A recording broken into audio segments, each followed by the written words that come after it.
Hi, I'm Andrew with Investors Hub, and the market's gone completely mad. We've lost control. There's fire everywhere. TD Ameritrade and Robinhood, they say you're not allowed to trade GME anymore. And yeah, things have just gone completely crazy, and we've got ADVFN CEO Clem Chambers here to weigh in on it. So Clem, the stock market's going mad, the crypto market's going mad. Is there a common thread here? In a word, yes. I mean, obviously, everyone would say, well, it's COVID, isn't it? That's causing all this insanity. And it is, but it's because the Fed is pumping huge amounts of liquidity into the system. That is what's driving the financial markets mad. And it's not surprising at all when you think about it. New trillions absolutely washing around the system is going to cause, some sort of spicy action. And that is what you're seeing. Now, not only is the Fed printing a lot of money, it's doing strange things like appearing as huge cash balances in people's bank accounts. And the actual amount of cash has gone through the roof in the last few weeks. And lots of crazy stuff is happening because huge amounts of money suddenly appearing out of nowhere is not going to be a smooth process. And it isn't. So that has been what has driven a lot of what you've seen in crypto. And that's what's driving all these mad short squeezes in the US on companies like GameStop and Nokia. Now, if you look at Nokia, I own Nokia. I've owned Nokia for about 4 or 5 months because it's a cheap stock. It's a networking company that's being, people are knocking on its door saying, now we've got to throw out Huawei's networking equipment. Please, can we have yours? So it's got a booming business. I mean, BT is taking them as a supplier instead of the Chinese company. And if you look at the American suppliers in that game, they're way more highly valued than Nokia. So these young bucks at Reddit in their chat room have gone, oh, that's cheap. We should buy lots of that. And that has spiked the price. And GameStop is another example. That company has 150% of its float shorted. That's 150% more than the shares they've got shorted. Well, why? Because certain people are trying to put the company out of business. Well, that is, actually wrong. It's not illegal, but it should be. Because if you go and you borrow shares and you sell and you push the price down of a company, particularly one that's fragile, and you keep borrowing shares, probably off the same people that bought the shares from you because they've put it with their broker who's then taken it out of their account and lent it back to the same people that shorted it in the first, short it again, and they short it again. And they short it again, you're going to drive that share price down. It's a fragile company. You're going to drive it down. And then it's going to go bust, isn't it? Right? So then you close out your short. So these people are trying to murder this company and are trying to create a death spiral for this company. Well, they've been caught out, haven't they? And the thing is, should it be legal to be able to short a company 150% more than its free float?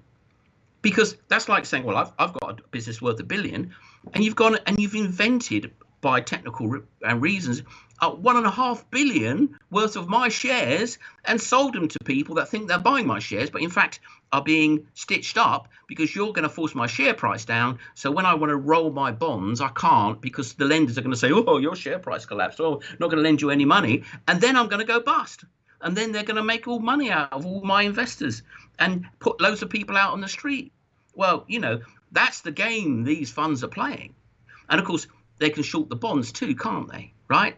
So they short the bonds, they short the equity, down they all go. And the guy that bought the bond in your pension fund suddenly goes, well, I gave him $100 and now it's worth 60. I'm not going to give him any more when it comes to roll those, am I? Right? So now the company can't borrow.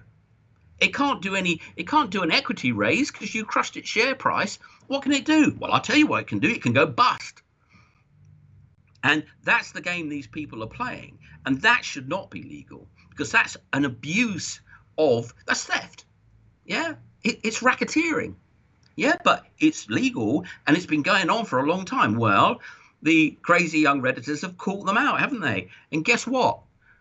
The system is saying, oh, no, you can't do that anymore. Stop that. Because the insiders, the system that is predatory has been caught out and is being hurt. And the system is closing ranks. Yeah, well, but that's the sort of madness that happens when all this money appears out of nowhere.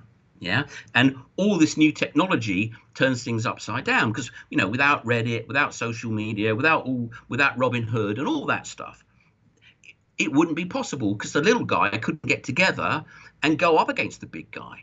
The David and Goliath scenario isn't possible in the past. And I'm thinking of Lilliput, yeah, and Gulliver. These hedge funds are Gulliver, but the Lilliputians actually did tie him down and did actually stop him because there was enough of them to actually tie the giant down. And the giant don't like it. And all his giant mates don't like it either. Because, when you start creating these, systems like that, when you're selling and borrowing and selling and borrowing, pretty soon you can have a house of cards. And there could be a big house of cards out there that goes right through the market that these people are potentially going to bring down. And that's why the brokers are saying, oh, no more of this, because they're worried that there might be a chain reaction because, there's a big issue with financial services that a financial service can basically short you. I mean, a fractional reserve bank shorts money. I mean, it doesn't have it. It doesn't have the cash. If you all show up and ask for your cash, they don't have it. That's short money. That's their model, to short money, right? And if everybody shows up and asks for their money, they go bust and you get a financial crisis. And this is kind of an echo of that. Now, DeFi, interestingly enough, speaks to all these problems because it's all on the blockchain. You can see it all. You can see where it went, where it came in and where it went out. You can't do that. You give your broker your shares or you give them your cash, you buy some shares. Those guys can take your shares and go lend them somewhere. It's in the terms and conditions that they can take your shares and lend them to a hedge fund who's going to short that stock potentially into the ground. All that guy that borrows that stock wants to do is for your share price to collapse, right? And they can do that. But if it was all on the blockchain, you could see that. You could not only see the shares going in, you could see them going out and who got them and what they did. And you could see all this, and that transparency would, and it's a fancy word in the market, cleanse a situation like this.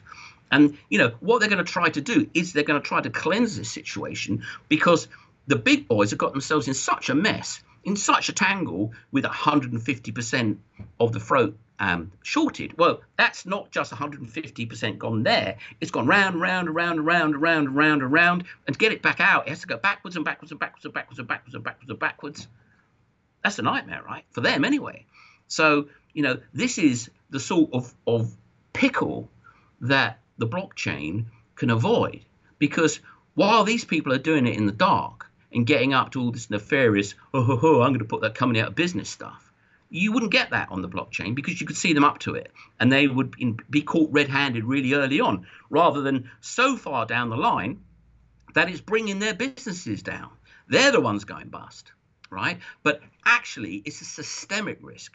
And it's not the Redditors. They're on the side of the light. It's these, I don't want to use certain words. They're not rude, but they are actionable.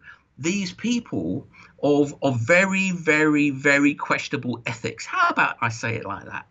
Yeah, who go out to destroy companies that are okay. I mean, maybe they will collapse, but these people are murdering or trying to murder these companies and all the value and all the employment that goes with them by using these dirty tricks. Well, they've been caught out, and a lot of middlemen, a lot of brokers are going to lose their reputation by siding with the wrong side. And the wrong side are the people that go out and create these death traps for companies, which are real people and real savings and real jobs. And the side of the light are the people that are calling them out. And, let's see how it goes, because whoever wins this one, you'll know, who's really in control and are they on the side of the light or not. Well, it's going to be a battle, I reckon, and it'll be interesting to see how it pans out. Thanks for watching. Be sure to like, comment, and subscribe. You can also follow us on Twitter at iHub_vision, and I'll see you again soon.